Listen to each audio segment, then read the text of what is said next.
Hey all, Rob here, hope you're well. Last year, Merida launched their all-new eONE-SIXTY. So new frame, carbon, integrated battery, new geometry and a mullet wheel setup. This year they've released the aluminium version of the same bike. And what that means is it is at a much more attractive price point. So in this video, I'm gonna ride this around the beautiful Surrey hills. We'll take a look in detail at the bike and I'll let you know what it's like as a trail / enduro bike. This looks like a really compact bike. It's got a 29er at the front, 27.5 at the rear and a really short chainstay. It's an XL bike I'm riding. It weighs just over 24 kilos with tubes. So we'll take the tubes out to save a little bit of weight. So not a super light e-bike, but one that looks like it can be a really great fun bike to ride on the trails. So we'll have a closer look and then we'll go and hit some trails. The Merida eONE-SIXTY Limited is here to broaden the price range of Merida's e-enduro range. And this model costs £4,500. It's got the same frame geometry, motor, battery and design features as the more expensive carbon-based bike, but it will save you around £1,350 over the carbon model. There's a few other component changes that I'll come on to in a bit, but all told you're getting a bike that's based on a very good frame design, decent geometry and kinematics. The bike's based around a mixed wheel size, so 29er at the front, 27.5 at the rear. And this setup has become increasingly popular over the past year or so. You get the benefits of good speed and rolling abilities of a 29er at the front with the increased nimbleness at the rear because you've got the 27.5. And using a smaller wheel at the rear has allowed Merida to make a bike with a compact chainstay, and it's only 439mm. In theory, this combination should help the rider tuck the bike into the corners well, offer a playful ride with a nice agile feeling. The bike has got 150mm travel at the rear and 160 at the front. And up front there's a RockShox 35 Gold fork, and at the rear a RockShox Super Deluxe Select Plus. The battery's housed in the down tube and is neatly integrated underneath this rubber cover. And this cover is designed to dampen noise from stones and debris spinning up from the front wheel. The motor is the Shimano E8000 with 70 Nm of torque. It uses the neat Shimano E7000 mode controller and the discreet Shimano E7000 black and white display. Up front, the 29er wheel has got a Maxxis Assegai 2.5-inch tyre, and at the back a 2.6-inch DHR2 to complete the mullet setup.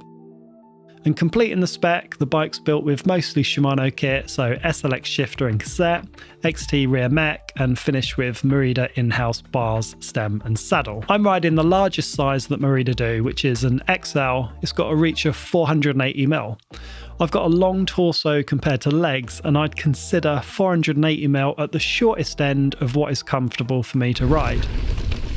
First up, you can immediately notice how agile the bike is. I've ridden plenty of e-bikes in this range of travel, but this bike has a unique feel to it. Now the head angle of the bike is 65.5 degrees, so it's not super slack that it deadens the steering down. In fact, it's sharp and agile and fast. It feels really good on the Surrey Hills trails. And sometimes longer travel, slacker bikes can dull things down a bit, but not this bike. With this bike, the trails come alive. Partnered with the short chainstay and smaller rear wheel, it turns incredibly quick. It didn't take me long to connect with the bike and I immediately felt comfortable, knowing that I've got a very capable frame and suspension kinematic. I expected it to feel a little short, but I was quite surprised that I felt as comfortable as I did. The steering felt ultra responsive and quick, not twitchy, and that back end loves to kick out and follow the bike around. On these narrow, winding trails, the bike performed fantastically, with huge amounts of grip from that chunky but heavy front Maxxis Assegai tyre, and loads of feedback from the rear. Although Merida call this bike an e-enduro bike, I actually think it performs brilliantly as a trail bike, and with 160mm of travel on tap will be suitable for a wide range of riding. Now going back to that short chainstay and mullet setup, they work so well together. On this trail, it was the easiest bike I've tested to navigate down these short but really steep rough chutes.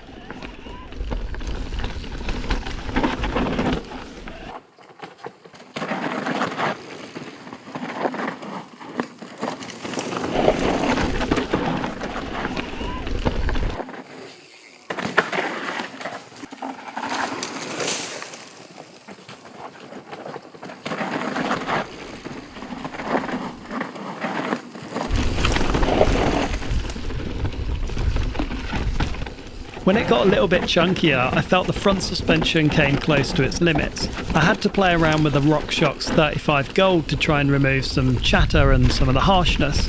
I found the rebound and compression adjusters didn't really do that much. I tried to add a bit more rebound damping, but little changed. On the bigger hits, it wasn't the bike that was the limit, it was the front fork. I was not a fan of the RockShox 35 Gold. It would be the first thing that I would change, and it's a little bit disappointing that on this bike it's got that budget fork because you can't upgrade the damping inside. But depending how aggressive a rider you are, the fork might be okay. It's just when pushed a little harder it gets to its limits quite quickly.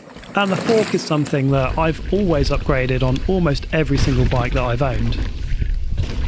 Everything else worked very well. The brakes are more on the entry-level side, but bite and feel on the trails was exceptional.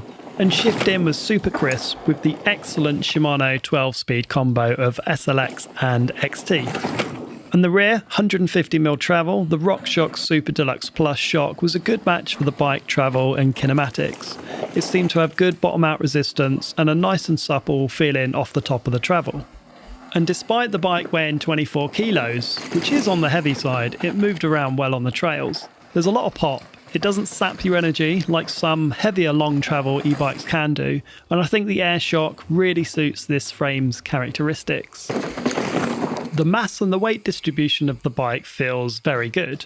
Even with a shorter rear centre, I felt like my weight was well balanced and it was easy to pile on the pressure onto that beefy Maxxis Assegai. By the way, for trail riding, that tyre is total overkill, and I'd remove it and probably fit a DHR2 or a DHF and save 350 grams of rotating weight. But for enduro riding and something a bit gnarlier than what I'm riding, it's a seriously capable grippy tyre. On these trails here, the bike is in its absolute element. Dry, loose, fast, slightly technical and steep. The bike absolutely lapped it up. I had loads of confidence in it and really enjoyed it on these trails.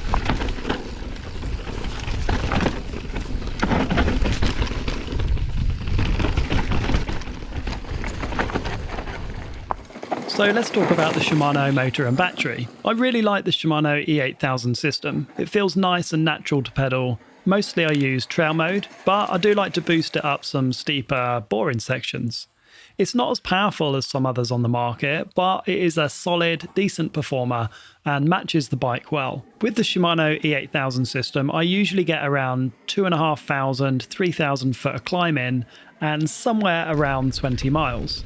One thing I've noticed is that the Shimano E8000 system is quite aggressive in how it reduces the power when you're nearing the end. It's kind of like an all or nothing when the battery is running out. I was impressed with the bike's climbing abilities given its short chainstay. I didn't experience any real lightness or lifting of the front wheel on climbs, the 75.5-degree seat angle helping keeping my weight further forward.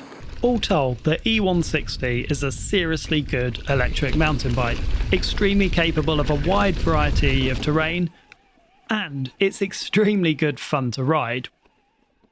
So the Merida eONE-SIXTY Limited, great fun, agile, poppy, nimble, playful, big travel trail bike, e-enduro bike, whatever, it doesn't matter. It's going to be suitable for trail riding, cross-country riding, e-enduro riding.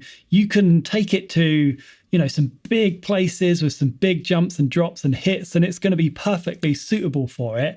Albeit that fork is something that, as I mentioned in the video, personally, I would change out. Maybe not straight away because it is fine, but it's not as refined as some of the newer stuff from Fox and RockShox, and I couldn't set it up how I liked my fork to be set up. That being said, if you buy this bike, it is at least £1,350 cheaper than the carbon variant. So you're saving a huge wedge of money there over a carbon-based eONE-SIXTY.